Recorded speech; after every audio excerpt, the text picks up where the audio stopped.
నాయనా దండాలి స్వామి. మావాడు night time లేచి శ్మశానకాశ వెళ్ళిపోతున్నాడు స్వామి. ఎన్ని రోజులు బట్టి వెళ్తున్నాడు? గత 3 రోజుల నుంచి వెళ్తున్నాడు స్వామి. మీ సమస్య నాకు అర్థమైంది. మా వాడికి కామెడీ ప్రేతాత్మ మీద పడినట్లుంది. హోమం చేద్దాం.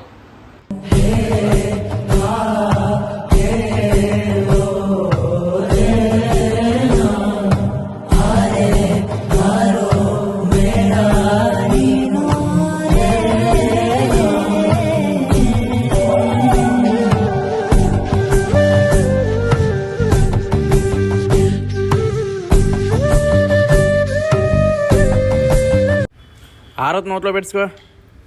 నేను మరీ అంత ఎదవలా కనపడుతున్నానా? మీ సమస్యకి పరిష్కారం తీరిపింది. స్వామి, ఇక్కడితో మా సమస్యకి పరిష్కారం అయిపోయినట్టున్నా స్వామి. సమస్య పరిష్కారం అయిపోయింది.